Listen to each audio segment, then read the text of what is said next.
Inscrivez-vous avec un code promo et recevez un cadeau de bienvenue. OneXBet. Jeu autorisé par la LONASE aux plus de 18 ans.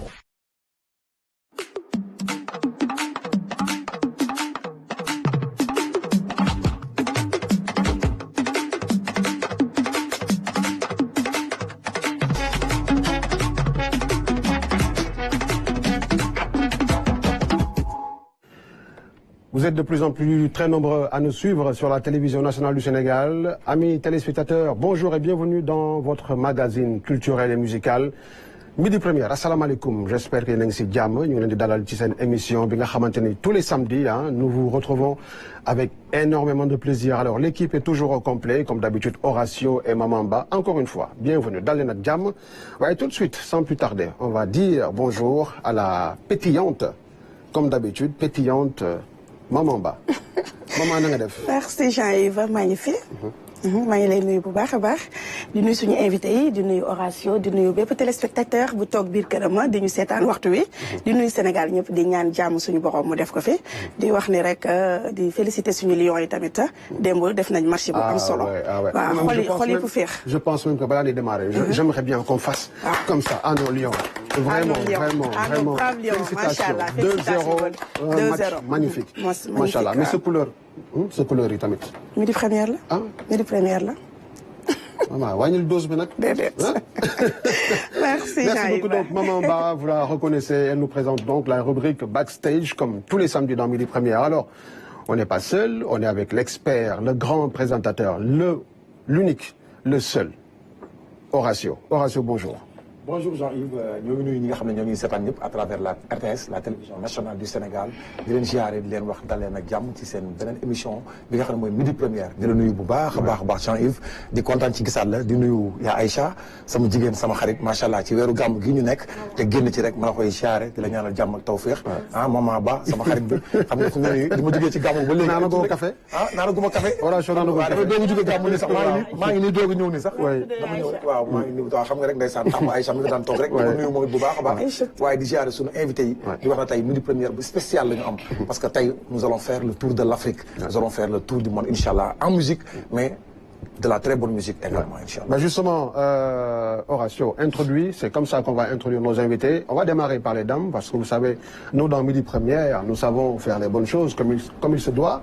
Nous allons démarrer par vous présenter une grande artiste, attention, internationale. Elle est d'origine ivoirienne, Kokoy Aïcha Koné. Alors, je vais vous présenter en Wolof et vous allez dire bonjour en Wolof, Aïcha. Je sais qu'on vous a appris, je suis sûr qu'on vous a appris à dire bonjour en Wolof, en sénégalais.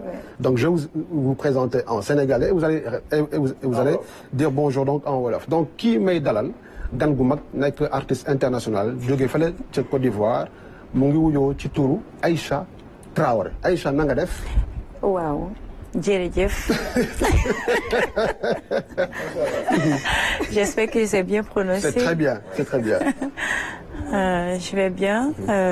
Je vous fais. C'est un plaisir d'être là sur ce plateau avec vous. Voilà, nous sommes là pour la promotion et puis aussi faire un lancement sur un spectacle qui s'est prévu pour très bientôt. Très bien. Inch'Allah. Alors, on va en discuter bien évidemment dans l'émission, mais nous allons également parler de votre carrière qui est énormément riche et surtout avec un grand monsieur qui est derrière vous. Ouais. On va présenter le grand Koné, n'est-ce pas, le boss comme on l'appelle. Il est avec nous. C'est un immense plaisir et un immense honneur de l'avoir avec nous. Et bien évidemment, vous aussi, soyez la bienvenue au Sénégal. Merci. À côté de Aïcha Traoré, nous avons Kinga Khamanteni, présenté Nunko, Sénégal Khamnanko. Avec sa guitare, il fait le tour du monde et il représente dignement la musique reggae. On parle de l'homme de Morolan, Kokay Kan, Kokay Dread Maxime Ama. Dread Maxime. Yes. Mr. Eve. Respect, bro. Maximum respect to you.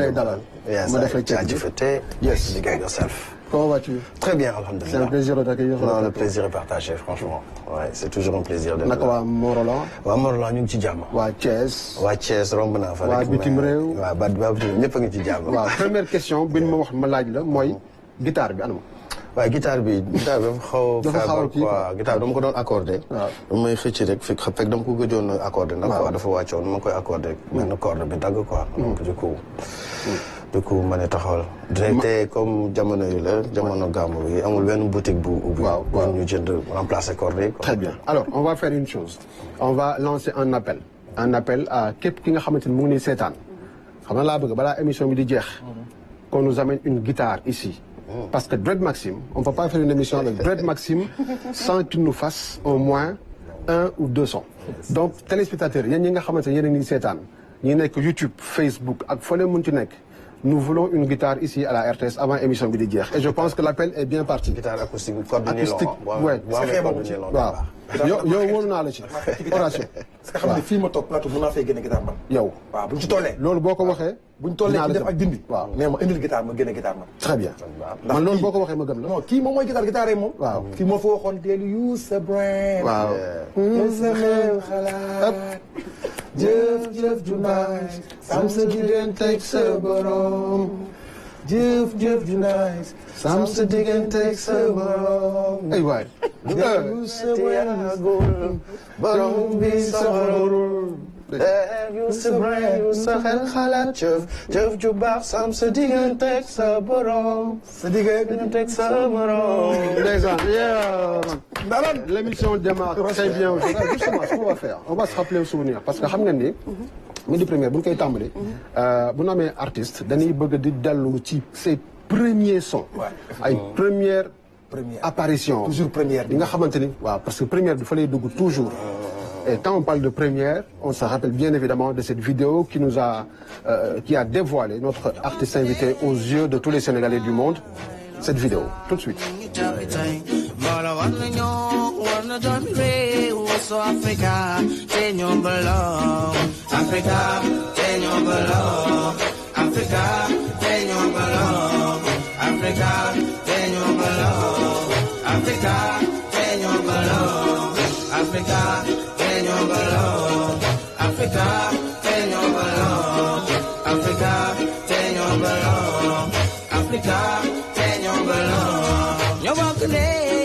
benn baay loola tax ñun ñu tapi tey loola war na ñoo war na doomi réew so Africa te ñoo mbaloo ñoo bokk ndey bokk benn baay loola tax ñun ñu tapi tey loola war na ñoo war na doomi réew so Africa te ñoo mbaloo Africa te ñoo mbaloo Africa te ñoo mbaloo Africa te ñoo mbaloo Africa, change your love.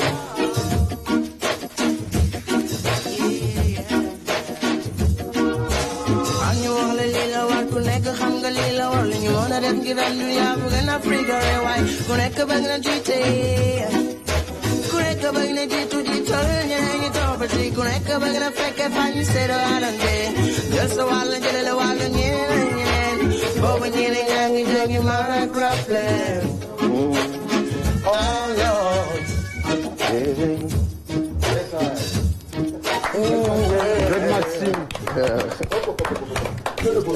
Dread Maxime Amar, notre invité aujourd'hui dans Midi Première. Alors, question, bien évidemment, depuis cette première apparition, Bob Dread Maxime, quel en est? Nous, ici, on a musique directe. On dit continuer mission B. C'est un chemin, c'est un long chemin. Comme d'abord. Comme d'abord. Avec les mêmes messages. Avec le même message, avec les mêmes mélodies, voilà, qui touchent quoi. Super. Alors, notre deuxième invité, Aïcha Traoré, également. Pour nous, on va vous proposer une vidéo. Elle est dans le même style. Hein. Aujourd'hui, c'est pas fortuit d'avoir Dread Maxime et Aïcha Traoré. Aïcha Traoré, elle évolue dans plusieurs styles musicaux. Elle vous fait de la musique traditionnelle, elle vous fait de la musique moderne. Et dans ce registre, Aïcha Koné nous chante en style reggae. Aïcha Traoré, excusez-moi, reggae. Ce qu'on va regarder, c'est la vidéo qui s'appelle Djanfa Sa. C'est ça? Allez, Djanfa So. On regarde ça tout de suite.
Yes.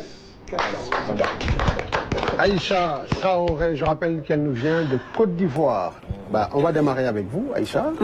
Avant de vous laisser avec mes deux amis qui sont à côté, qui ont plein de questions, je suis sûr, pour vous. Okay. On va démarrer par vos débuts. Alors, vous avez commencé à chanter très tôt. Très tôt. Et pourtant, c'était pas évident. Parce que, vous savez, nous, en Afrique, c'est les histoires de caste et tout ça. Vous n'étiez pas prédestiné à chanter. À chanter, oui. Qu'est-ce qui vous a fait chanter? C'est une passion. Je me sens bien là quand je chante. Il y a beaucoup de choses aussi dans la vie qui peuvent amener une personne à changer quand même des vocations. Alors la musique me passionne. Quand je chante, je me sens bien. Donc du coup, je me lance, qui n'est pas d'ailleurs chose facile. Mais je pense qu'en persévérant, on arrive quand même à quelque chose. Très bien. Horacio? Oui. Bonjour Aïcha. Bonjour. Bienvenue dans cette émission Midi Première qui est regardée un peu partout à travers l'Afrique. Merci. Donc toutes mes félicitations pour cette belle vidéo qu'on vient tout juste de regarder. Donc ma question elle est la suivante. Comment vous trouvez-vous? Comment vous prenez? Vous êtes une chanteuse tout simplement ou bien une porteuse de messages? Parce que je vois dans vos chansons beaucoup de messages. Oui. Alors, comment vous définissez-vous? Une chanteuse tout simplement qui a une belle voix, qui fait vibrer le monde, qui fait danser les gens, ou bien une porteuse de voix, ou bien les deux cumulés? Alors je dirais que les deux cumulés, parce que on ne chante pas pour chanter. Il faut faire danser les gens tout en leur donnant des conseils et conscientiser aussi les gens sur les diverses horizons dans la vie. Voilà, donc du coup, je pense que je porte les messages et aussi ma passion chanter. Alors moi j'aimerais qu'on reste encore un peu à vos débuts. C'est-à-dire que moi, le déclic, moi j'aimerais lui poser la question. Madame Ladko, l'un de me pousse, nous décider. Oui, parce que souvent, soit c'est parce qu'il y a des références des personnes que l'on voit qui chantent, parce qu'on sait qu'en Côte d'Ivoire, c'est un grand pays d'artistes. Je fais référence un peu à, par exemple, Nayan Kabel. Qui est d'origine Djoula, je pense. Non. Elle n'est pas Djoula? Elle n'est pas Djoula. Elle n'est pas Djoula, mais une grande chanteuse, en tout cas ivoirienne, qui est connue à travers le monde et l'Afrique. Alpha Blondy. Alpha Blondy, bien évidemment, plein d'artistes. Alors, est-ce que vous avez eu des références? Est-ce que, par exemple, Aïcha, il y a des gens qui je traduis en même temps. Vous avez des références, des artistes qui chantaient bien, et ça vous a donné envie de faire la même chose, ou bien? Oui, j'ai eu des références telles que Oumou Sangaré, Alpha Blondy du côté reggae, et aussi, il y a un gars ici, Ableilo, qui chante Africa. Ismaël Lo, voilà, qui me plaît aussi bien. C'est en avançant que quand on voit des prédécesseurs qui sont bien, qui nous donnent des bons exemples, alors nous pouvons que les regarder et les imiter.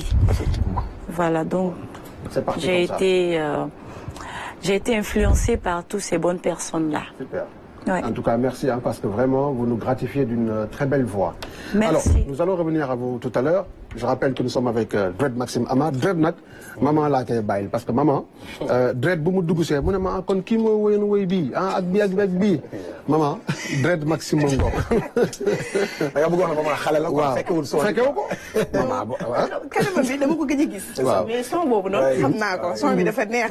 moo tax dañ ko teg rek ak yeneen dañ ko teg rek ma ne ko kon kii moo woy loolu. tellement que moom dafa changé si diggante bi. ma lay nuyu bu baax a baax di la dalal ci plateau Midi Première.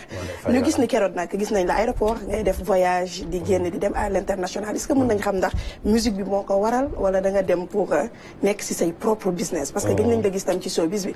benn instant da nga toog bi yàgg nga jékki rek gisatuñ la fenn. Est-ce que mën nga ñu leeralal loolu tamit? waaw sama tukki c'est vrai que depuis 2010 maa ngi bougé entre le Sénégal et l'Europe et un peu partout dans le monde. Mais c'est ñaar yi la boole, c'est point de vue privé ak professionnel. Point de vue privé et professionnel. Donc, mais majoritairement professionnel, musique bi tamit, ça fait comme reggae la ñuy def, c'est international. Donc, on est souvent appelé à voyager, à faire des concerts par-ci par-là, ci biir àdduna bi, donc voilà. mais reggae bi gis nañu temps yi doxul de. reggae bi doxul te yow yaakaar nañ la ci reggae bi fan la doxul noonu. Sénégal fii reggae bi des na. daa moom la moom xam na ci dara moom wax loo invité yi moom. reggae bi des na te yow reggae bi dañ la si yaakaar. si reggae baa ngi dox. yow reggae bi non doxul comme ni mu war a. léegi yow lu mu ko laaj naka la jàpp c'est vrai que xëy na peut-être doxul nu mu war a doxee parce que reggae mouvement bu jeune la fii Sénégal mën nañ ko wax quoi. parce que man bi may ñëw ci reggae bi au début il y avait pas grand monde sur le marché quoi.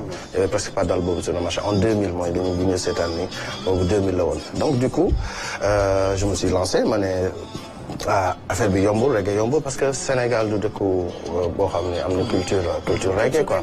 parce que reggae en dehors de la musique c'est une culture quoi aussi. donc comme Sénégal amul culture reggae et puis Sénégal war nañu découvrir reggae parce que j'ai eu des influences des grands reggaeman du monde ñoom am na reggae bi musique bi am na lu mu def ci man mu bëggoon ko mu def ko ci jamono ci sama jamono alors je me suis lancé en sachant que du yomb déjà pour un producteur rek c'était grave métier quoi. loolu bëggoon naa sax dinañ ci waxtaan bu baax parce que Horatio xam naa fa la bëgg xuus sax c'est-à-dire le manque de producteurs surtout ci style reggae. voilà musique yëpp ñu ngi fi gis fii mooy ñi nga xam ne moo ñoomee tendance mooy mbalax bi hip hop bi reggae bi mu ngi bokk ci yeneen yi di ñëw ci ginnaaw mais yooyu yëpp da ngay gis ñu am na maison de production yu mag yu nekk ci derrière quoi mbalax bi xam nañu ban maison de production yu nekk derrière am na ay producteurs yu nekk yuy financé hip hop bi tamit am na ay producteurs yu nekk ci biir yoo xam ne dañuy financé. mais léegi la moo tax reggae bi moom mënul am loolu. lan mooy jafe-jafe bi. en tout cas man personnellement. Je me suis autoproduit la plupart de mes albums. Ce n'est qu'une autoproduction, coproduction là. Mais pour teg benn une bonne maison de production qui a les moyens, kooku man mënuma ko. Déjà li may def woy bi rek ak création bi ak kii bi loolu yëpp coono la mënuma def lépp. mais am naa yéene bi mais ñi nga xam ni ñoo nekk ci milieu musical bi ñoo ci mën a def loolu quoi. ñoo mën a def loolu man am naa yéene teg benn maison de production bu mag bu mucc ay. parce que d'autant plus que on voit beaucoup de jeunes yoo xamante ni ils font du reggae ils ont choisi cette voie. mais ils ont du talent en fait. am na talent bëri na fi y a plein y a une dizaine de gosses yoo xam ne même Morolan bi ma dëkk rek y en a au moins 5 6 7 8 ba 10 yoo xam ne ñu ngi def reggae. la majeure partie ils ont grave le talent mais kii boo gis genre musical boo gis a besoin de au moins soit des promoteurs soit des producteurs. déjà boo ma waxee reggae bi doxul mën naa wax ne reggae bi doxul parce que boo xool lii nga xam ne musique dafa soxla promotion. RTS fii est-ce que am na benn émission télé wala benn émission rajo reggae à part sama grand bi Alioune Diop. am na émission reggae. am na émission reggae à la rajo. à la rajo oui à la rajo ak RTS fële. ak grand Amadou Kouré. mais boo xoolee boo seetloo. ci paysage audiovisuel bi nekk fii yëpp. mais c'est rare nga gis émission reggae.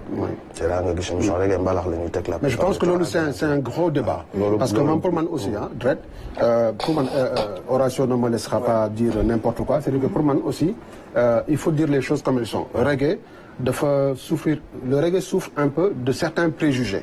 Et il faut oser le dire aussi. Et je pense que quelqu'un comme mel ni yow dafay baax aussi que ñu laaj la par rapport ak ces préjugés. yoo xamante ni ñu ngi ci biir reggae. yow comment est-ce que tu appréhendes ça ak qu'est-ce que tu penses que bu ñu ko defee war na mën a assainir un peu le paysage pour que producteurs yi mélomanes yi nga xamante ni c'est pas forcément des gens qui aiment le reggae puissent plus s'intéresser en fait à cette musique là. xam naa Horatio fu la bëgg ñëw ñu dem ci après soog a delluwaat tuuti si Aïssa Traoré. jërëjëf waaw. merci beaucoup Dred Maxime. merci pourquoi parce que pour toutes ces années de bonheur. yi nga xam ne moom nga ñu jox Sénégal ñun ñëpp ñu màggandoo ak sa musique. nga def ci suñuy xol dara def ci suñuy xel dara aussi. bëri na tey ñoo xamante ne ay kilifa lañ tey ci réew mi. bokk nga si ñi nga xam ne yee nga leen ba ñu yeewu tey peut-être duñ ko wax en public wala peut-être amuñu occasion wax ko. mais bis boo gisante ak ñoom dinañ la ko wax à l'aéroport wala feneen. donc félicitations lañ lay wax. xam nga pour souffle bi nga xam ne joxal nga ko musique sénégalaise. ñun bu ñu lay dégg dañuy dégg ay artistes yu mag dañuy dégg ay ndaanaan yu mag a mag donc fierté nga. Jean-Yves li mu wax sànq ci style reggae. xëy na peut-être Sénégal ni ñu ko réceptionné moo tax. parce que musique bu nekk ak ni ñu koy accueillir. tey ay jamono bu ñu nee rap da ngay dégg ñu naan booy rappeurs yi. ay saagakat lañ donc foofu lañ leen di classé tey gis kilifa boo xam bu ñu koy invité ci concert rap sax day ragal a dem parce que damay dem foofu fekk fa booy di saaga. donc gis nga affaire bi dem na ba changé fi ne nii rap gis nga léegi ni ñu ko changé ba tey ji ay ñu def rap ay kilifa lañ daanaka yu mag yoo xam ne ci réew mi parce que message yi ni porté la tey nga ne benn musique boo xam ne peut-être musique anglaise la wala dara musique la boo xam ne dañoon musique ay drogue la ay rock and roll yooyu nga xam ne gars yi bu ñu koy déglu dañuy sakaade woo xam nga tey nga ñëw ci reggae gars yi ne non gars yi tux ay affaire la man pour man les plus grands mélomanes du reggae c'est des gens intelligents c'est des responsables mais ils ne s'assument pas dañuy xaw a làqatu parce que boo nee reggae man la wala reggae laay déglu gars yi ne ça va day takk ay affaire fekk du loolu c'est une philosophie comme ni nga ko waxee ay nit ñu correct ñoo ko def danañ ko caricaturer en fait si benn affaire voilà et dafa mel ni ba léegi mën a gunu génn ñoom ci caricature te yàlla xam na ne tey boo xoolee ku mel ne Père Alioune Diop nga xam ne c'est un esprit sain dans un corps sain mais dafay consommer le reggae ak tant d'autres yu bari ci réew mi ñoo xam du ma tudd sax seen tur mais loolu naka lañ mën a def pour dëgg-dëgg nag yëre boobu nga xam ne ñenn ñi sonal nañ leen ko ñu summi ko te xam ne du seen yëre ñun ci yàgg a sonn on en a beaucoup souffert te bu nekkoon dama considérer loolu kon du ma def reggae effectivement su ma nekkoon loolu ma def reggae j'ai fait fi de tout ça ma xam ni reggae bi c'est pas que ça te il faut que ñu wone ko ñu wax ko quoi ñu wone ko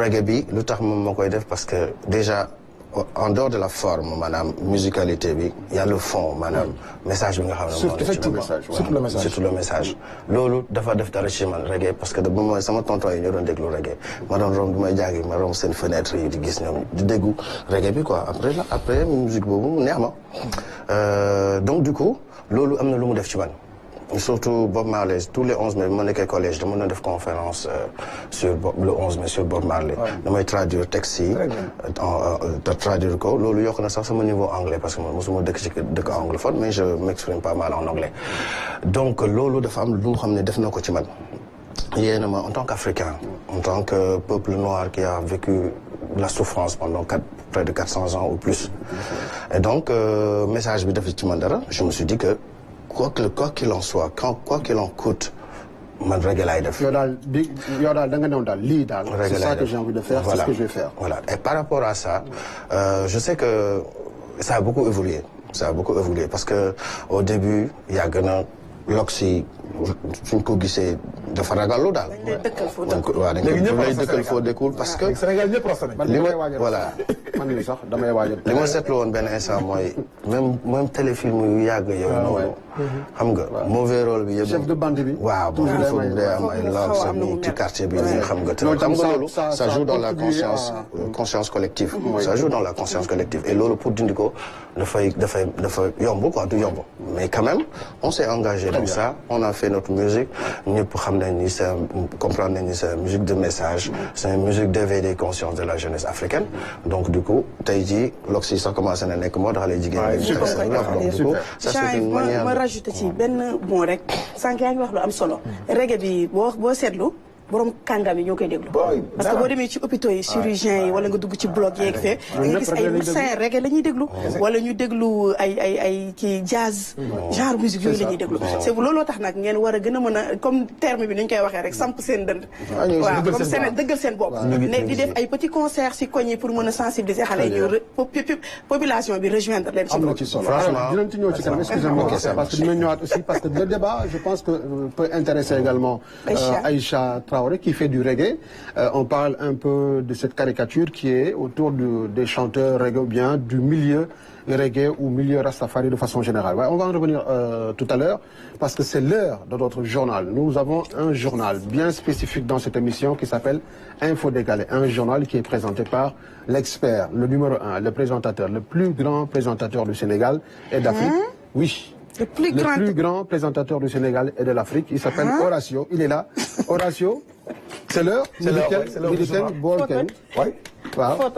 Horacio, allez. Applaudissements pour Horacio. Tu m'accompagnes comme la dernière fois? Ouais, je t'accompagne. Voilà. Je ne peux pas passer devant toi. Sinon, ça va? Ouais. On fait comme si on n'était pas en direct. Ça va? Oui, la famille? Oui, ça va. Ça va bien, fi may place bi. waaw fi mu nekk moo ci plafond bi. kii neexuma. Attention au plafond parce que Horatio. heureusement qu'il n'y a pas de plafonnier. Voilà. Heureusement. Horatio, le journal. Merci, comme tous Jean. les samedis. Merci. Voilà, on est en direct comme d'habitude. Ouais, en direct, ouais. nga ñëw ak ay sujets yu am solo. dëgg la. ma bàyyi la nga doxal. Merci Jean-Yves. jeex na mun na Voilà, c'est tout de suite, ouais. Allez-y. Je pars. Faut rejoindre votre Allez, place. je suis parti. Allez Horatio, c'est parti. ay ca jërëjëf merci beaucoup mbokk yi nga xam ne yéen a ñuy seetaan dal leen ak jàmm ci seen xibaar yi nga xam ne mooy info décalé mooy xibaar yi nga xamante ne bi moo gën a wér te wóor semaine bi yëpp bu RTS defee seen journal 13h def ko 22h def ko 23h man damay ñëw indiwaat na leen beneen façon bi ñu ne l'Assemblée nationale du Sénégal adopte les lois sur les lanceurs d'alerte et l'accès à l'information ñu ngi nag lancé li nga xam ne mooy loi sur les lanceurs d'alerte ñi nga xamante ne bii bu ñu gisee jëyee buy waaj a ñëw dañ koy wax ñi nga xam ne bu ñu gisee mbedd moo xamante ne dañ koo baare ñu mën a woote lanceur d'alerte nag ku ne mën nga ko nekk mooy lan koo xam ne am nga information bu baax nga mën ko vérifier mën koo lancé waat daal di koy jox autorités yi lanceur d'alerte am na solo parce que nag boo dëkkee ci koñ gis xale yoo xamante ne bii si koñ bi fa nekk dafa agressé mën ngaa woote police nga dem sama koñ kat nangam am na fa bu fekkee tam da nga nekk ci quartier gis koo xam ne mi ngi jël foo xam ne ay terrain la ay jax la bu commencé ko sëkk ba ko def ay kër mën ngaa lancer alerte ne ko autorités yi am na koy def nangam ku ngeen gis tamit muy jël ay canalisation di ko boucher wala muy teggi kii itam mu ngeen ko boole ki nga xamante ne bii tamit jël na alalu réew mi di ko làq mbaa mu koy jël di ko jox ay nit dafa leen si ay prête-nom tamit mën ngaa war tamit ba tey yëg la ko maanaam képp koo yëg la daal maanaam buñ jàppee nit jàppal ne am nga ci pourcentage tey ci genre it mu la boole woon tey ne lunettes yi da nga koo àbb tey buñ nangoon ne delloo ko borom war a maa jox pourcentage déet Maxime bii tey bu génne woon benn album war ko def 8 morceaux def ko 7 morceaux dama koy boole bu ko defee benn morceau bi manqué ñu def ko xaalis fay ma ko lanceur d'alerte nag bari na ko ñëpp def seen yitte te xam ne réew mi ñun ñoo war a àndandoo defar ko nekkul rek boole borom alal mais lépp loo gis muy yàqu fay na ci yëmbal gis naa fa ñaari lanceur d'alerte kenn Pape Fall lañ koy wax Pape Fall yëmbal Nord nga xam ne moom day wër rek di xool inondation fu mu am mu commencé liggéey ba pare def vidéo na mbokk yi kaay la ñu defa ko ba tax na ba clapé bi nga xam ne moo nekkoon fële ci yëmbal Nord ca Gàddaay bokk na ci ñi alerté autorités yi ba le ministre Cheikh Tidiane Dièye dafa ay jéego yu am solo waaye ku ci mel ne Sidi Gaye aussi foofu la dëkk ci yëmbal nekk lanceur d'alerte donc ñu ngi woo Sénégalais yi na ñëpp xam ne lépp lu nar a yàqu nañ ci jóg ñun ñëpp ba ci RTS yi man sax désormais lanceur d'alerte laay doon ndax émission bu waree commencé te commencé wul dama koy capturer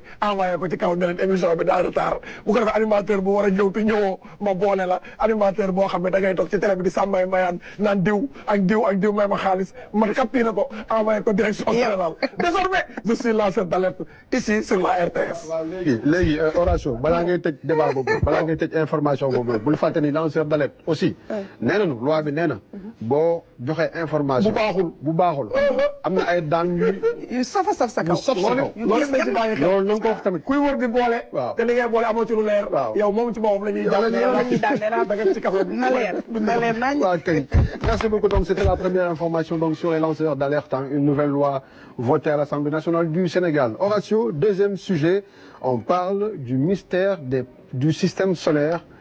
N'est-ce pas, des planètes. Les planètes daal. Voilà, c'est ça le journal. Voilà Jean-Yves comme ni nga ko waxee xam-xam moom du doy saa su nekk dañuy def di ko gëstu ji moo tax Boubacar bi nga xam ne le grand monteur defal ma montage bu daw yaram bi ndax nag boo xoolee le système solaire Mercure moo nekk nii Vénus planète la moo nekk nii Mars moo nekk nii Jupiter moo nekk nii Saturne moo nekk nii Uranus moo nekk nii Neptune moo nekk nii ñu nekk ay planètes yoo xam ne ñu nag ñoom planète Terre ñoo bokk système solaire maanaam jant bi fi mu nekk maanaam planète dañuy rangaloo ñun boo xoolee la Terre ñun pratiquement 3e à 4e place la ñuy occupé mooy waral ñuy am tàngaay bi te du ñu ñor am na planète yoo xam ne boo fa dëkkoon da ngay ñor xom jour bu nga tegee sa tànk fa ngay ñore am planète yoo xam ne dañoo sori jant bi ba nga xam ne boo fa eggee da ngay glacé congelé donc ñun planète bi ñu nekk dañoo nekk au juste niveau waaye comme planète bi mu nekk fu mu nii ay coowu suuf daa bari ay moom fii ay terrain ay 1 mètre 150 mètres carrés ay 5 millions man dama doon xalaat ñu jéem a xool stratégie jéem a xool beneen planète boo xam ne kenn newu fa ñu jéem koo aménager mu ne bu dee planète bu xaw a tàng tuuti sax wala bu gën a sedd ñu jéem a xool nuñ fa demee waaye daal nañu xam ne lii mystère la bu doy waar yàlla suñu borom ay kéemtaanam dafa garaaw li yëpp ay planète la léegi nag ñu war a dem après ci biddew yi dem ci li nga xam ne mooy sphère yi dem ci fi nga mooy atmosphère ndax fi ñu nekk nii ñun ñu ngi nooyi normal mais am na attitude boo xam ne bu ñu ko yéegoon suñu nooyi dootul demeeti noonu donc Jean-Yves lii daal xam-xamal la boo xam ne maa ngi koo wut mu ne lii du xam-xam bu may wax bu may wut la di ko sàkku di xool ku ma ci dimbali ndax rédaction damaa bloqué fi mu ne nii fan yii yëpp maa ngi doon bàkku naa leen maa leen mën waaye je suis vraiment bloqué waa rédaction bu ngeen am ñee xam-xam ngeen dimbali ma ci lii nga xam ne mooy planètes yi ñu daal di koy yaatal boobu léegi yow question Horatio yow boo doon toxu si ban planète ngay def. man daal bu ma indilaatal ma kii bi. non non du fii kii nu mu tëddee Bakary. voilà Mercure moo nekk nii. waaw Vénus. Mars Jupiter Saturne Uranus Neptune. waaw man daal yaakaar naa ne daal su ma doon dem daal Jupiter mi daal moo gën dal sama xel man. Jupiter. waaw Jupiter mi ne ci digg bi. waaw moo gën dal sama xel. Jupiter xaw naa nuroog Terre. waaw. te wax dëgg yàlla bëriwul bruit. Jupiter égale Terre. waaw Jupiter daal. ah Vénus tam baax na. voilà dégg nga ah Aïcha.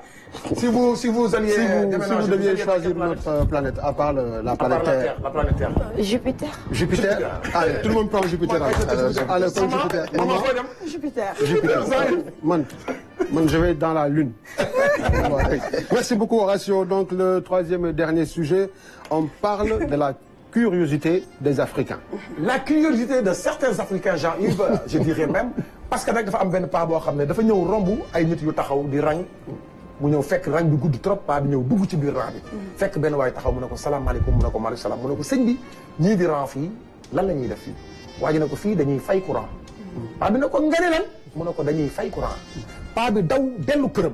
dem woo waa këram woo ay jarbaatam def réunion familiale dajale jarbaat yi bàjjen yi tante yi ndeyjoor yi woo képp koo xam ne mbokk nga defal leen ñëpp jël village bi jël ay njaganjaay ay car rapide ay tata ay bus ne leen kaa la ñu dem ndax dégg naa fee dañuy fay courant ne dañ dem ran ñu ñëpp ñu ran ñu fay ñu xale yi nag bañ demee ba foofa gis nga njaganjaay yaa ngi noonu car rapide yi ñëw taxaw war a fayeeku nag ci ran bi ñu ran ba ñu rangee ba egsi pa bi egsi jiitu naan gars yi maa jiitu rangale doom yi ak njaboot yi yëpp mën nañ presque ay 200 personnes bi ñëwee egsi ci guichet bi femme bi ne ko alors monsieur où est votre facture mu ne ko ban facture ah damaa romb kat laajte ñu ne ma dañuy fay courant waaye ne ko si dañuy fay courant mu ne ko waaw raana waaye ne ko non dañuy fay courant waaw da ngeen di fay courant man raana waaye ne ko non dañuy fay électricité moo tax wax lay leer te dañ ko ba mën naa jóg problème bu ne donc pa bi daa yaakaar ne courant dañ lay fay ndax dañuy fay courant la dégg bu yaakaar ne dañuy fay ku def rang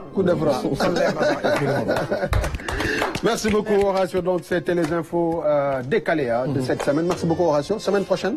Merci. Semaine prochaine damay ñëwaat ak yeneen info. waaye Jean-Yves di gërëm bu baax waa Tivaouane. di gërëm waa Medina Baye. waaye di gërëm waa Léona Niassène. di gërëm waa Ndiassane ak waa Touba fépp vraiment gàmmu gi ça s'est très bien passé. waaye nag di gërëm bu baax a baax la présence de la RTS. xam nga bee passé indi woon naa seen i élément wala seen liggéey ak lépp waaye élément ba ñu ko gisee ci lañ profité def élément 3 minutes bee passé 2 lañ defoon. wala liggéey bi l'essentiel. mais dañ ko yokk ay public reportage la yow. peut-être talañ talal bi ko nga xam woy liggéey bi boo seetloo RTS jaru ko. waaw dañ ko taa foo yi rek xam nga vraiment tamit ñun on est pas dans le stationnel di leen gërëm bu baax di wax émission bi jaar na yoon 10 jours ci biir burdu bi ngeen couvrir ko. waaw daa mu ngeen couvrir RTS bravo. félicitations waaye di gërëm kër nga ma daloon bokkum di ko sant di sant Pape Bokar Diouf di sant Elimane Diouf Souleymane Diouf Mbayane Diouf Zal Diouf ak ñi nga xamante ne Jean-Yves Diouf Saliou Diko sama xarit bi macha allah Seydou Fam jeex na merci beaucoup Horacio pour le journal décalé c'est les infos à décaler on s'amuse c'est ça Midi Première c'est relax c'est tranquille on s'amuse on se fait plaisir parce que vous êtes chez vous à nous regarder alors ceux qui sont à table pour le petit-déj ci nga xamante ne ñoo ngi ndekki ñoom midi leen di ndekki ñoo ngi di nuyu bu baax a baax a baax dañuy dem fële ca Oussouye département de Oussouye benn quartier bu tudd Sara Demba yow biir Casamance nga am fa benn village bu tudd Sara Demba nga xam ni Sénégal neex na Sara Demba c'est un quartier boo xamante ni c'est majoritairement peuplé de sunu mbokku pël yi mais pël yooyu ñoo la gën a dégg Joola. Ils sont partout ñoom. pël bu la lakkal Joola nga ne mais kii xanaa moom fu mu jógee vraiment mu nekk un savoir vivre ensemble. musulmans yi chrétiens yi animistes yi nos amis pël Joola yi séeréer yi ñëpp dund en harmonie. loolu xewee Oussouye donc da leen di nuyu bu baax dañuy nuyu la famille Ba le petit Aziz. Madame Ba Khady Clémence ñu ngi koy nuyu bu baax a baax a baax Adja Ba. di nuyu également sunu yaay ju baax joojee mooy mère Astou Samb kooku sama yaay ju baax la maa ngi koy nuyu bu baax ñoom ñëpp ñu ngi fële ca Sara Demba donc ñu di leen di nuyu encore une fois tout le département de Oussouye ak waa Ziguinchor ñëpp ñu nuy seetaan alors je rappelle que vous êtes toujours dans votre émission Midi Première nous avons Dred Maxime Amar comme invité mais également Aïcha Traoré artiste internationale qui nous fait l'honneur de faire partie de cette émission aujourd'hui alors Aïcha nous en venons à vous. Là, j'aimerais qu'on parle de votre rencontre avec ce grand monsieur, je dirais, ce monument de la musique africaine. Le boss, le grand Koné Dodo. Qui est ce monsieur, d'abord, et qu'est-ce qu'il représente pour vous? Alors, je dirais que, comme on le dit chez nous, ça veut dire que la poule a une petite bouche, elle ne peut pas souffler dans le trompette. Toute l'Afrique et l'international connaissent ce monsieur. Voilà. Moi, j'étais là, je faisais mon petit bout de chemin, je faisais mon showbiz et je ne savais pas qu'il existait un business à côté. Voilà. Et donc, du coup, il y a ma mère, Adja, qui parle au patron, Monsieur Dodo, qui lui parle de moi, et ainsi de suite. Il voit un jour passer un de mes clips à la RTI. Ouais, la radio-télévision ivoirienne. Ouais. Il me fait appeler par un de ses petits qui travaille au palais. Alors moi, je suis toute émue parce que c'est pas évident de rencontrer ce monsieur. En plus forte raison, se faire appeler par lui. Alors je me demandais qu'est-ce qu'il fallait porter, qu'est-ce qu'il fallait me mettre. Ou j'ai même pas dormi au fait. Je pensais à ça toute la nuit et là j'arrive à son bureau. Il me dit Traoré Denis, ça va? Parce que là, il y a une alliance entre les Koné et les Traoré. Voilà, et donc du coup, il passe sur ce côté-là, ça me détend automatiquement. J'ai dit là, que ça commence bien. Donc je dis, je suis là parce que vous m'avez fait appeler. Alors, ça s'est bien passé. Par la suite de ça, j'ai compris quand même les showbiz. J'essaie d'avancer tant bien que mal sur ces consignes et aller sur ces directives. Justement. Alors, moi, j'aimerais présenter aux téléspectateurs sénégalais pour leur faire ça, pour qu'ils sachent, en fait, pour qu'ils comprennent qui est ce grand monsieur. On parle bien évidemment de monsieur Koné Dodo. Alors, Koné Dodo, mom, moi, manager artiste maga pour ñi xam musique si vous vous rappelez Magni Ismaël Isaac. yow xam nga Ismaël Isaac. maman du ko xam. Ismaël Isaac mu nekkoon l'un des pionniers également du reggae africain après le grand frère Alpha Blondy. Alpha Blondy également. Koné Dodo, c'était son manager. On peut aussi lim ki nga xamante Barbara Kanam mu nekk une grande chanteuse. Vraiment, il est beau en plus sur la photo avec sa belle cravate et son joli costume. Alors, téléspectateurs, sachez que ce monsieur est juste en face de moi. Et j'aimerais juste à la fin de l'émission qu'il vienne juste qu'on puisse le prendre. Il est là juste assis. Il est là dans le studio. Il est là en face de moi. Ce grand monsieur est aujourd'hui au Sénégal. Il a dévoilé beaucoup de grands artistes. Il travaille pour la culture, pas seulement ivoirienne, mais la culture africaine. C'est ce grand monsieur qui est derrière cette grande dame. Maman, je m'appelle Aïcha Traoré. Aïcha. Oui. Tout d'abord, félicitations. Merci en tant que femme africaine, en tant qu'Ivoirienne, est-ce que des fois vous pensez à lancer des messages tels que la circoncision des jeunes filles en Afrique, qui est un sujet tabou, les travaux forcés pour les petites filles en Afrique. Est-ce que des fois vous lancez ces genres de messages, puisque je ne comprends pas les paroles que vous parlez dans vos chansons. Est-ce que des fois vous faites lancer ces genres de messages? Alors tout à l'heure j'ai répondu au monsieur que j'étais déjà pour les messages dans la chanson. Je dénonce ça aussi. J'ai fait une chanson qui va sortir tout dernièrement, qui va sortir très bientôt. Alors, je dénonce des faits de société. J'ai un cri des cœurs qui est quand même de parler des veuves qui sont délaissées dans la société, des orphelins. J'en parle dans ma chanson. Surtout mes chansons d'ailleurs, je fais des cris du cœur. Alors, en tant qu'une femme, on ne peut pas fermer les yeux sur certaines choses qui se nomment des coutumes, qui ne sont ni connues de par les religions. L'Afrique, c'est les coutumes et les religions aussi. Donc, du coup, nous ne pouvons pas nous rabattre sur des religions pour délaisser les coutumes. Nous ne pouvons pas aussi laisser les coutumes pour des religions. Alors il faut prendre le juste milieu pour avancer. Voilà. Très bien. Alors, une artiste engagée qui donc lance des messages universels, c'est ça la musique. La musique est faite pour parler parler à la place de ceux qui n'ont pas de voix pour parler, mais également parler à ceux qui sont susceptibles d'entendre, d'écouter les messages et d'apporter des solutions pour la bonne marche de ce monde. Merci vraiment pour cette belle musique. Alors, j'aimerais qu'on revienne un peu à Dread Maxime. On me signale, Dread, on me signale que quelqu'un nous a amené une guitare. Message bi ma lancé woon jàll na de. Waaw waaw. Ah mais je vous dis, hein, c'est ça la RTS. C'est ça la RTS. On me signale qu'il y a quelqu'un qui a amené une guitare pour Dread Maxime. Si ça vient pas donc je suis sûr que Horacio, tu as beaucoup travaillé sur ça. Yo, gis naa le sànq si téléphone. Mais en tout cas, quelqu'un nous a amené une guitare. Elle va arriver bientôt dans le studio. Et je pense qu'on va nous offrir, vous allez nous offrir un joli morceau à la fin de l'émission, en duo. Parce que vous savez, Midi Première, dans cette émission, nous faisons beaucoup d'improvisation et nous créons des duos, des featuring sont nés dans cette émission-là. Et amis téléspectateurs, nous allons assister tout à l'heure à un duo exceptionnel signé Dread Maxime Amar et Aïcha Traoré. Loolu nag ci kanam lay doon waaye avant loolu ni ñëw ci Dread. J'espère que ce ne sera pas le match Côte d'Ivoire-Sénégal. Non, ce sera le match Côte d'Ivoire ensemble avec le Sénégal contre le monde. Mariage. Voilà, mariage. Côte d'Ivoire-Sénégal. Mariage Côte d'Ivoire-Sénégal. C'est pas un match, c'est un mariage. C'est un mariage. Avec toujours la lettre M au début. Voilà. Donc c'est ça la télévision. Vous savez, la télévision, c'est du spectacle. La télévision, c'est du rêve. La télévision, c'est ça, c'est du rêve. On rêve ensemble, on s'amuse. Alors j'espère que vous êtes bien scotché chez vous, hein. Ne zappez surtout pas. Vous voulez nous zapper, hein. Restez avec nous. Dread Maxime mu ngi fi ma bëggoon ñu tàmbali ni yeggali waxtaan ak moom. Dread tey jii nii après une longue absence quand même du Sénégal, ah yaa dana def nga 1 an, je pense. Non. Non.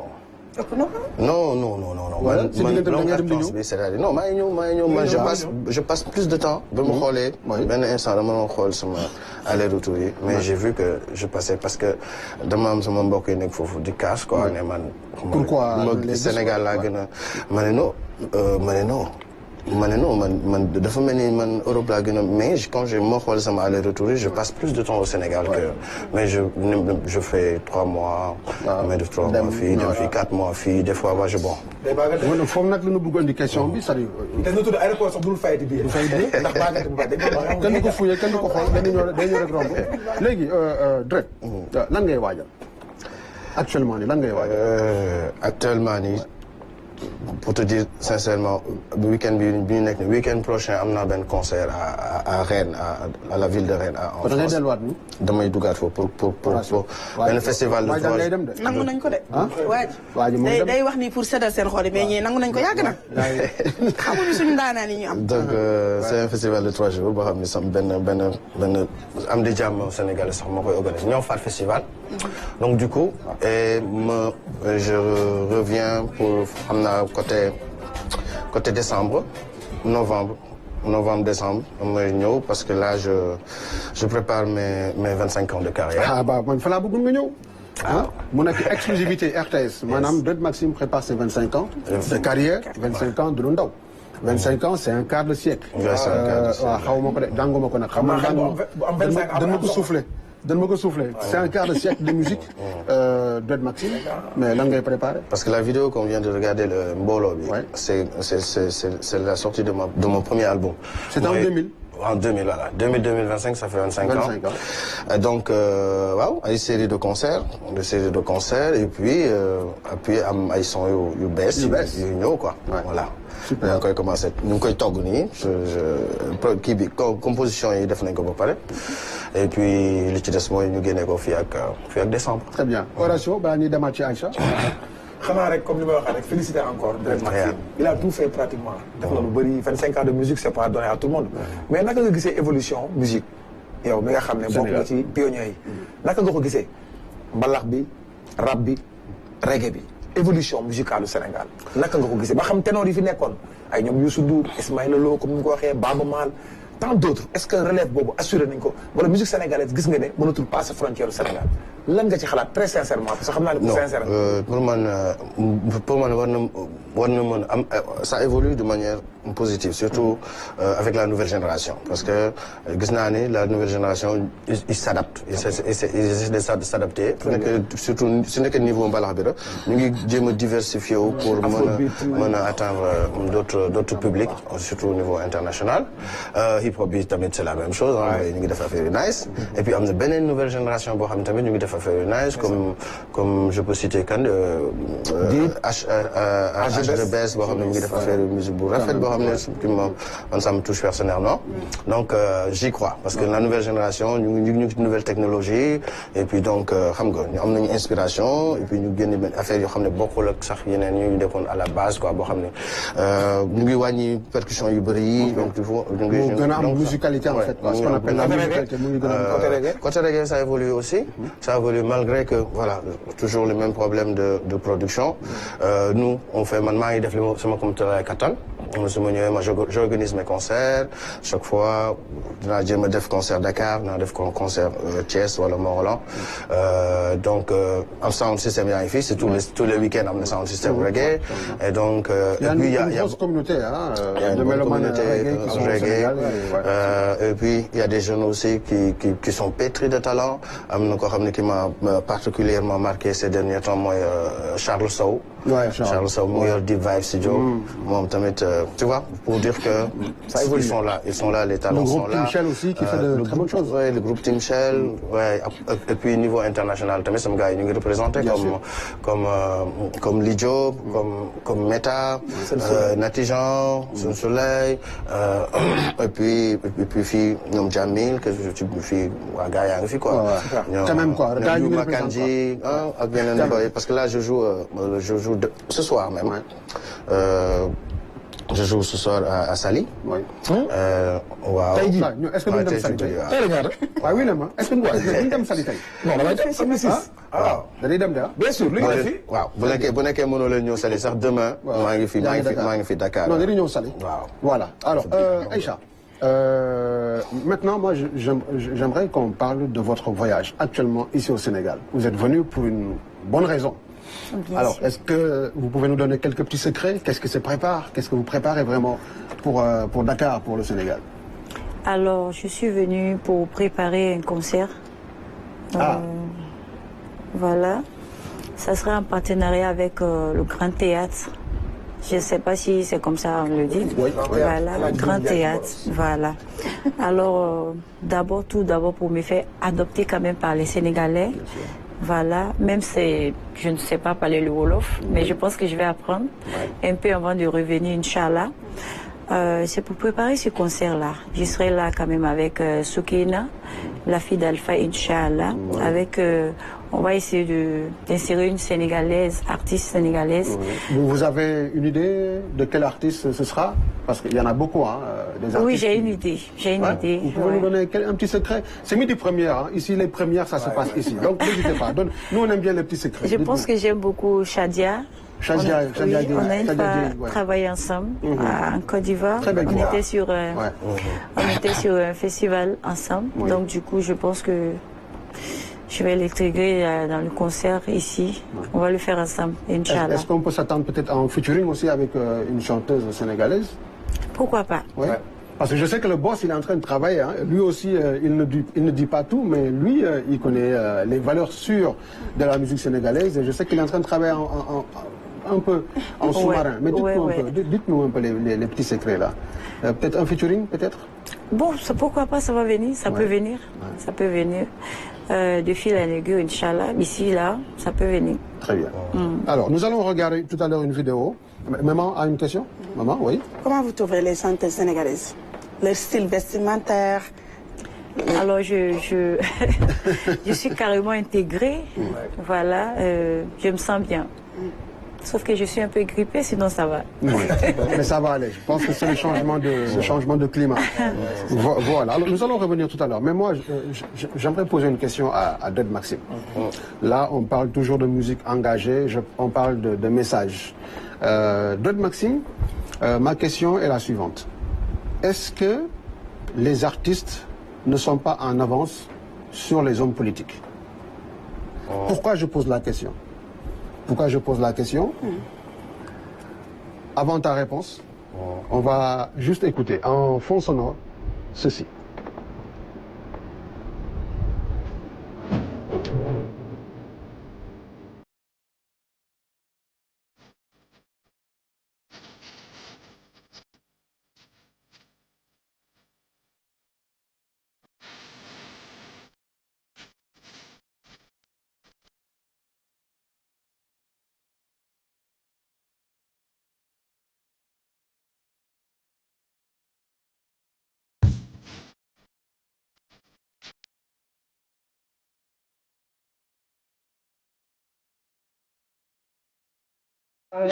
Merci beaucoup à nos amis de la réalisation. Merci pour la réactivité.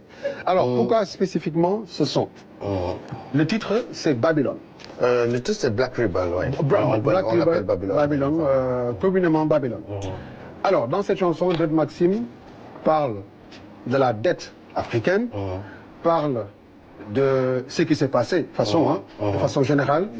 Et Dread Maxime plaide justement, tout simplement, pour l'annulation de la dette africaine. Alors, pourquoi la question? Lu tax ma posé question bi parce que Dread Maxime daf si wéy lu am solo. mooy tubaab bi nasaraan si. nu mu nootee. nit ku ñuul der bu ñuul. nga teel a wéy ni. dette bi nga xamante ni dette africaine. dette bi nga xamante ni africains yi am nañ ko. pour ñu annuler ko purement et simplement. bi ñu ko wéyee lii du tey yàgg na loolu. donc moo tax ma ñu la est-ce que artistes yi nekkuñu en avance si politiciens yi. parce que lii ay revendications yu yàgg la. ba tey jii nii on a l'impression que c'est aujourd'hui tey la gën a xew que le gën a bees tey la war a nekk. loolu bëgg naa nga ñëw ci. waaw mooy bi maa ngi koy woy en 2003. En 2003 je l'ai chanté pour une redéfinition pour un commerce équitable. Pour une redéfinition des termes de l'échange. Pour une annulation totale et sans condition de la dette africaine te yokku naa ci pour une indépendance économique et monétaire de l'Afrique. Je l'ai chanté en 2003. Parce que dañuy gëstu dañuy xool lu tax Afrique lu tax nos pays comme pourquoi on vit dans la misère et la pauvreté. Pourquoi? Donc booy poser question quand tu te poses des questions tu as des réponses. ñu xool ko ñu xool ba gis ni le problème de la dette bokk na ci li nga xam ne mooy sonal africaine. Parce que ni nga koy waxee pour man et pour beaucoup de gens aussi la dette elle est illégitime et elle est illégale. Parce que j'ai dit l'Afrique ne doit rien au monde.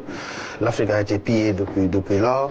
Et puis même s'il existe une dette, la plupart de nos dirigeants qui empruntent au nom du peuple, mais le peuple souvent ne voit pas où est passé l'argent. loolu yaa ngi ko woy en 2003. La plupart. waaw loolu li nga woy ni yaa ngi koy en 2003 tey jii nii. c'est tellement naturel. waaw 2022 la dégg débat bi ñu commencé ko.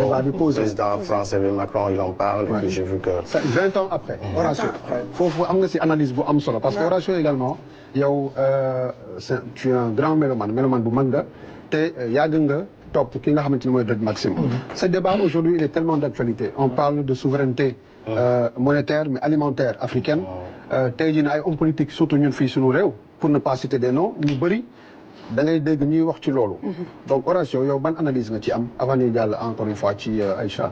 effectivement analyse bi ma ci am rek mooy analyse bi artiste bu ne di ci am. artiste visionnaire la. artiste c'est un être spécial. Maanaam personne extraordinaire là. Ça ne veut pas dire que c'est une personne qui est au-dessus de tout le monde, non. Il peut être en dessous de tout le monde. C'est pas une personne boo xam ne moo sut ñëpp. Mais un artiste c'est tout simplement un visionnaire. C'est quelqu'un qui voit au-delà des autres. Parce que qui est au service aussi des autres. Effectivement, artiste il se sacrifie. Pratiquement c'est comme une bougie. Il illumine mais mi ngi lakk boppam quoi. Artiste laa wax. Je parle de l'artiste. Je parle pas de quelqu'un qui va être célèbre ou bien qui va être connu, qui va être entouré de belles filles ou bien de photographes et tout. Mais un artiste tout simplement, c'est un visionnaire. mooy koo xam ne day xam liy xew fii ak 10 ans. ci kanam fii ak 20 ans ci kanam. su koy wax sax moom du ko xam. Il ne voit pas à travers les courriers ou bien dans un rêve, mais ça vient comme ça naturellement. Dread Maxime c'est un visionnaire. Il avait vu tout ça. et gisaat na leneen loo xam ne dina ñëwaat man wax naa loo xam ne day ñëwaat. ñun Sénégal àdduna ak lépp déjà ñun par exemple RTS fii am naa benn production boo xam ne mi ngi tudd Ëttu Buur la cour royale. Ça parle du cousinage à plaisanterie. Je l'ai écrit depuis 2018. tey jii nii bu ma toogee ba en 2022 wala 2023 dëkk bi caxasoo. problème mu Sénégal bari ba tey nga dem ba université dégg ñu naan la Ndefleng ak Kekendo ñi ngi jàppante. loolu c'était impensable. ma ne man kon émission boobu bu fekkoon ma commencé ko def. boo wax cousinage à plaisanterie lan lay représenté. séeréer yi fan lañ jógee. joolaa yi fan lañ jógee. soose yi fan lañ jógee. alpulaar yi fan lañ jógee bokk gi ñu bokk ay maam yu ñu bokk kalante bi. mais loolu kon loolu du am. mais moo tax ma ne cousinage à plaisanterie dafa am solo ba nga xam ne dañ ci war a liggéey dès maintenant Sénégal pour suñu doom yi di ñëw. ñu sukkandiku ci loolu. pour bañ a am jàppante. mais d'ailleurs loolu dafa am lu mooy yàqu loolu rek lañ fi dese ci ngànnaay boo xam ne. moom moo ñu dese mooy séeréer. mooy li mu joolaa alpulaar. mooy li mu wéy rek. ak li nga xam ne mooy soose mooy visionnaire bi mu wax. àdduna lépp vision la. félicitations et merci beaucoup. d'avoir cette très belle vision. Très bien. Également à Aïcha aussi, vision pour les femmes, pour les veuves, pour les orphelins et tout. L'avenir nous y fera, Inch'Allah. Très bien. Alors justement, Aïcha Traoré, maman a une question pour vous. Maman a une question pour vous. Pour Aïcha. Oui. Tout à l'heure, je lui ai posé la question. Comment vous trouvez les femmes sénégalaises? Surtout les centres sénégalaises, la façon dont elles s'habillent. Elle avait répondu à ça. Elle avait répondu? Oui, elle avait répondu à ça. Okay, c'est une question, effectivement, parce que le débat était tellement passionnant que, effectivement, parce que le style aussi vestimentaire est important. C'est important. Dans la carrière d'un artiste, hein, surtout les femmes, parce que vous êtes créatrice de mode également à travers votre façon de s'habiller. Alors aujourd'hui, le débat, pourquoi je pense qu'elle revient sur la question, c'est parce que le débat est très ouvert. Aujourd'hui, les nouvelles générations, on voit qu'elles essaient d'imiter un peu à porter les des Européens, petites, par exemple, les artistes européens, les artistes américains par rapport aux tenues. Donc je pense que maman, elle veut vous entendre par rapport à ça. Comment est-ce que vous trouvez cette démarche? Vous, en tant qu'on peut dire un peu ancienne, mais également toujours d'actualité. Alors, pour les tenues vestimentaires, quand on se regarde à travers un miroir, on se voit. Alors, ce que tu vois dans le miroir, je ne voudrais pas que ça s'expose autrement. Je pense qu'on peut chanter, on peut être star, interplanétaire, mais tout en respectant son corps, en fait. Les gens peuvent aimer ta manière de chanter, mais c'est important de se couvrir. De se couvrir le corps, au fait. C'est sacré, le corps d'une femme. Ça ne doit pas être exposé. Ça, c'est la vision de Aïcha. C'est pourquoi je l'ai dit, je me suis sentie intégrée là. Quand je suis venue, je me suis sentie intégrée parce que j'ai vu que les femmes, beaucoup de femmes avaient la tête couverte, voilà. Et donc, du coup, et puis c'est très rare de voir les femmes s'habiller comme vous. C'est très rare parce que bon, ils s'habillent de façon trop sexy même. On peut être sexy, mais en restant extravagant. Très bien. Moi, je pense que c'est un gros débat. Alors, moi, je vous invite on va rester un peu sur Aïcha, parce que elle nous a fait un magnifique featuring avec un artiste que nous, on aime beaucoup ici au Sénégal. Il s'agit de Baby Philippe. Baby Philippe, arrangeur, devenu chanteur, qui fait que des tubes en Côte d'Ivoire et qui est reconnu partout en Europe et en Afrique. Alors, Baby Philippe, déjà, la rencontre avec lui, comment ça s'est passé? C'est une histoire de label ou bien c'est une histoire personnelle avec l'artiste, déjà? Avant de regarder la vidéo tout à l'heure. Alors, ça n'a rien de personnel. C'est à travers l'arrangement. On était au studio et je lui ai dit que je voudrais qu'il participe sur la chanson. Et il l'a fait. Il l'a fait et c'était vraiment très bien parce que ça n'a pas été chose facile d'ailleurs parce que moi je chante en malinké et lui il fait du coupé décalé. Alors il a dû s'adapter à ma manière de faire aussitôt. Donc du coup c'est quelqu'un que j'admire beaucoup, que je respecte aussi. Très bien. Alors, ce qu'on va faire, à mes téléspectateurs, on va regarder cette très belle vidéo signée donc Aïcha Traoré en featuring avec Baby Philippe.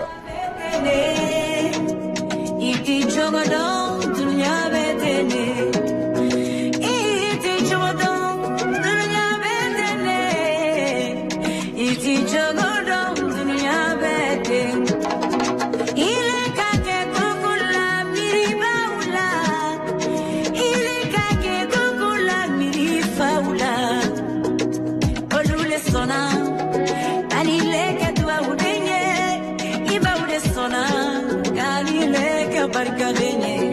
La vie est ainsi faite, il y a des hauts et des bas. Tout ce qui brille n'est pas de l'or. Il dit Joyano.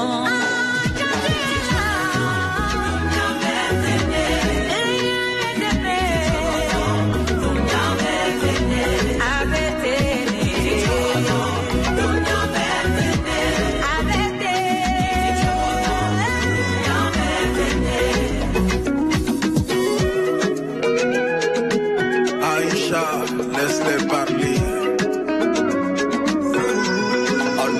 Aujourd'hui on ne peut plus faire confiance. Il y a tellement d'hypocrisie et de méchanceté qu'il faut se méfier. Ils font semblant d'être avec toi avant qu'ils te font la concurrence. Prêt à te nuire, à te détruire, et rien ne pourra t'arriver.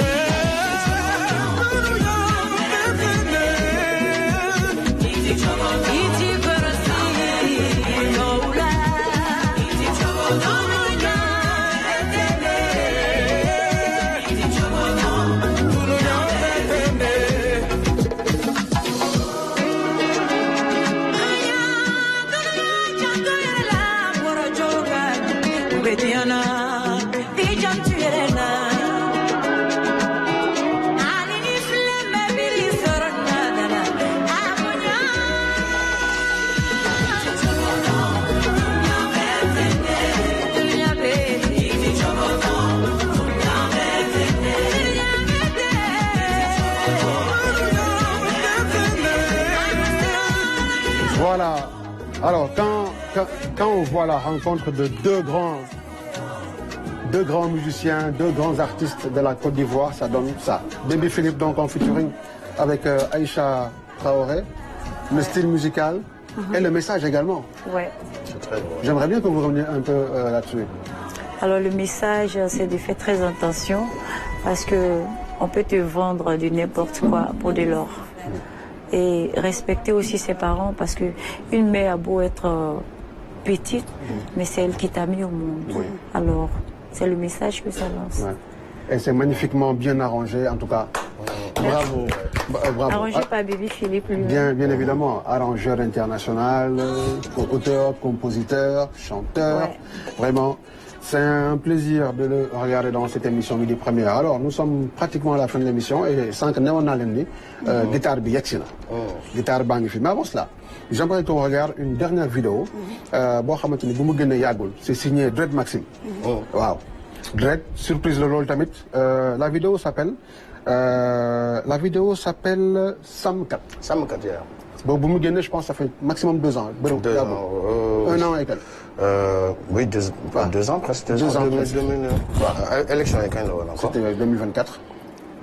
Ah, ok. Ouais. C'était 1 an. C'était 1 an, voilà. Alors, c'est ce qu'on va regarder. Et vous n'avez ni commentaire, c'est maman. Ni 7 ans là.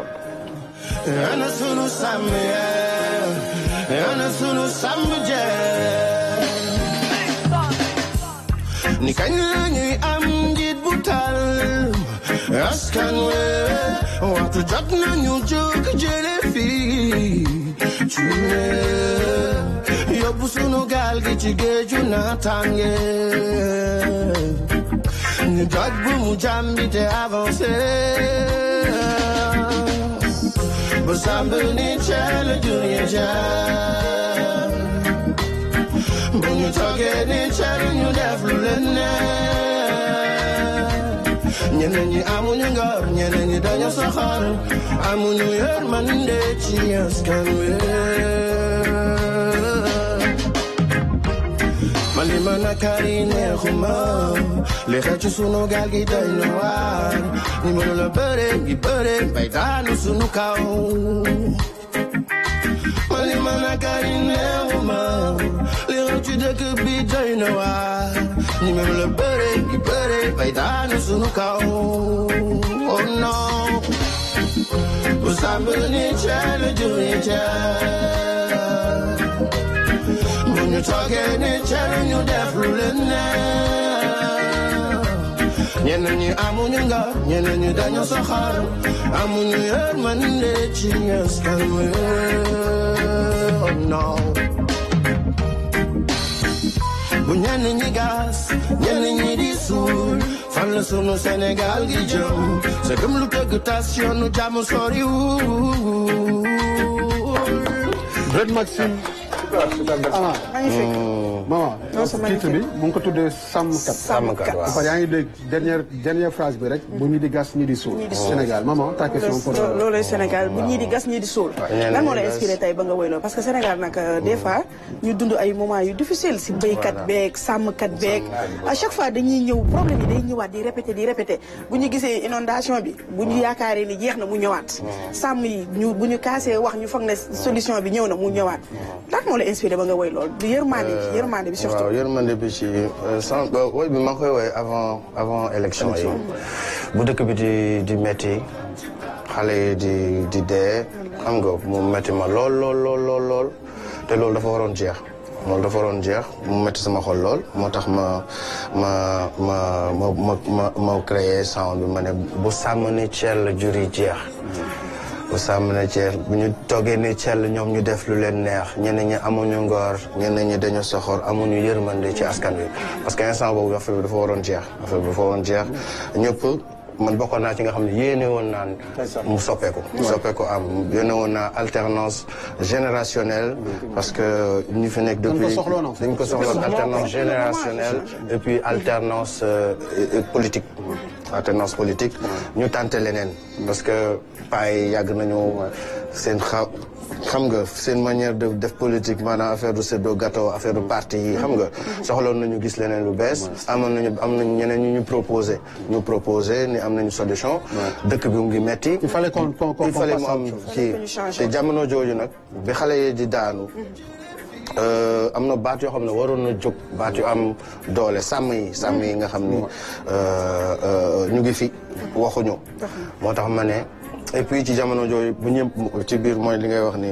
bu ñenn ñi gas ñenn ñi di suul fan la sunu Sénégal gi jëm fu ñenn ñi gas carrément waaw magnifique message vraiment mu nekk message ñu dénk la alalu réew mi nga jël ko aakimoo ko def ko sa moomeel ak sa famille nga gis benn fonctionnaire bu xëy nekk milliardaire ci kaw nit ñi alors que sàmm yi ñu ngi jooy dëkk bi métti na daal tant que ñu changé voilà xale yi ñu ngi dee ci biir géej gi mbënn bi di truc ñoo yëpp ñàkk sàmm bu sàmmee bu nekkee njiit da ngay xalaat ñun dafa mel ni amuñu culture xalaat jeune génération yi quoi xalaat pour le futur quoi tu vois donc responsabilité la voilà responsabilité moo tax pour sonjo ñun jiiti ak porteur de voix yi ak élite yi ñëpp ñu xam ne ñu ñoo ko bokk ñu très bien Dread Maxime Ama alors Aïcha il nous reste 5 minutes maximum à passer ensemble Aïcha Traoré on a parlé de votre visite au Sénégal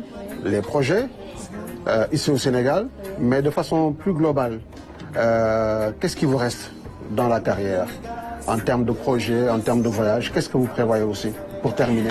Alors, je prévois beaucoup de choses, comme on le dit. Tant qu'on continue à marcher, les mains continueront à balancer. Il y a des projets, il y a des sons qui sont en studio, en cours, on travaille là-dessus. Alors, tout d'abord, après le Sénégal, je pense que j'irai en Guinée, parce qu'après le concert, voilà, après Sénégal, j'irai en Guinée faire aussi un concert là-bas.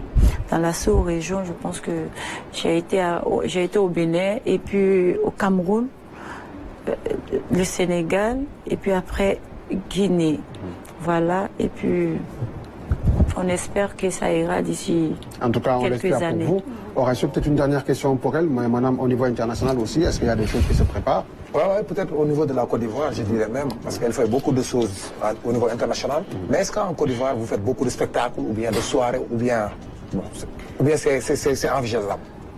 Oui, généralement par là, parce que je fais des concerts au Palais de la Culture, et puis aussi dans des villes en Côte d'Ivoire. Différentes. Voilà, dans les différentes villes à l'intérieur du pays. J'essaie de quand même m'insérer au pays, ensuite sortir. Mais je pense que je peux insérer la sous-région, quelques Sénégal, et puis voilà, avancer avec tout ça, quoi. Très bien. Alors, parce que c'est tout un ensemble. Okay. Super. Alors, vous savez, hein. Elle aime bien tricoter aussi, pendant ses heures perdues. Ah bon? Quand elle n'est pas en répétition, ni en spectacle. Ah oui.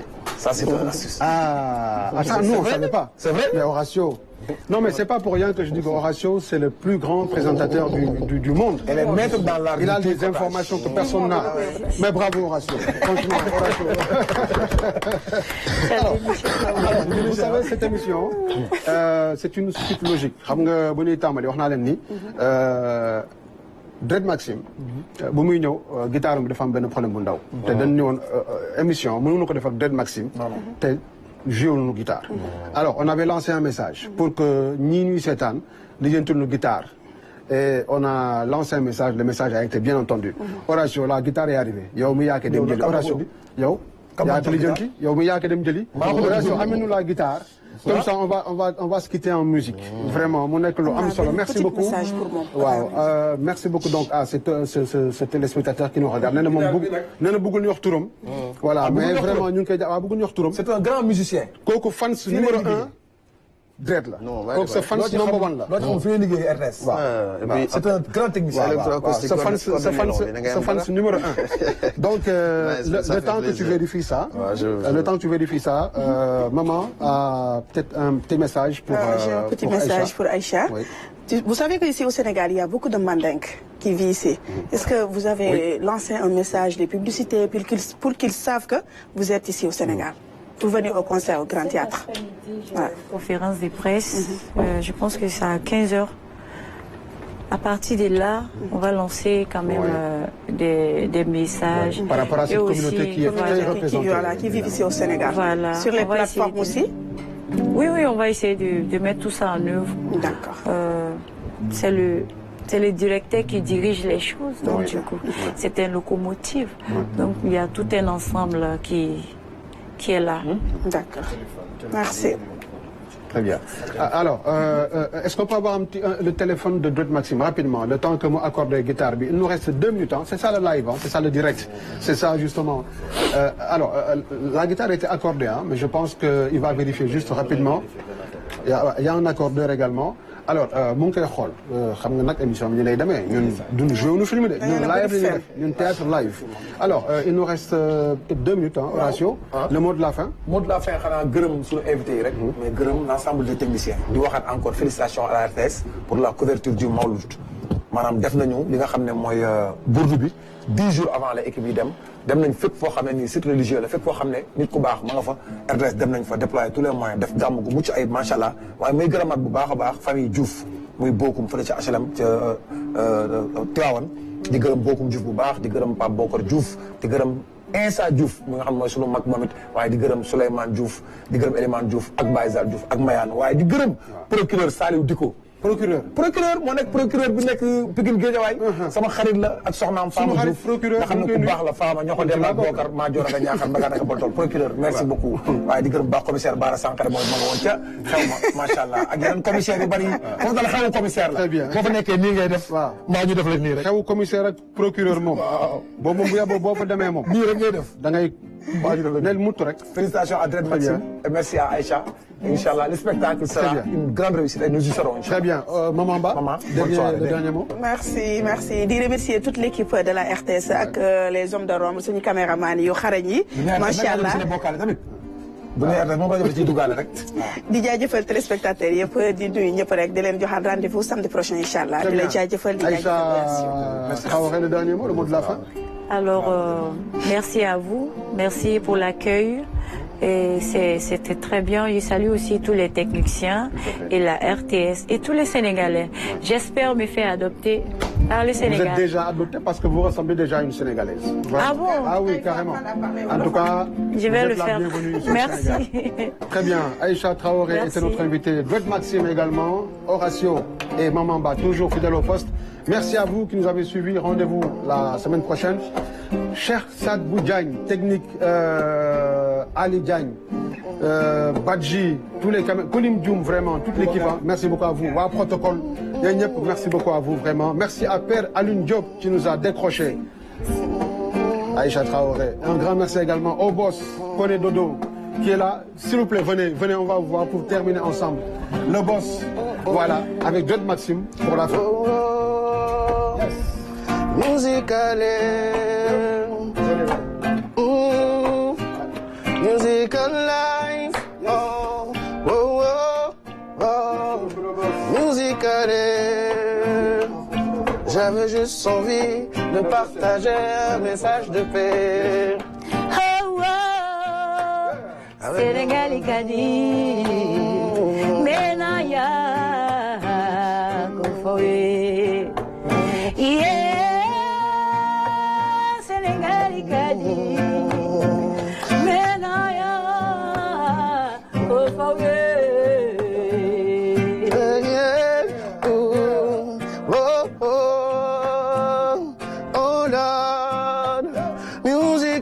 Key that can open heaven doors, oh mama Lord. Music is a medicine, medicine Aisha for my pain. Oh merci Sénégal pour l'accueil.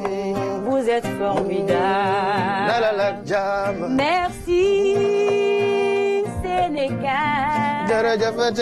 Merci. Vous êtes formidable.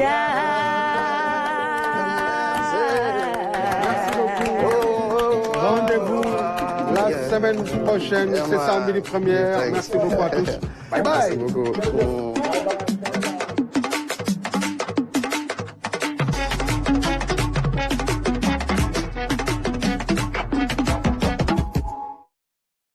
Variété de jeux pour tous les goûts sur OneXBet, OneXGames. Amusant à jouer, rapide à gagner.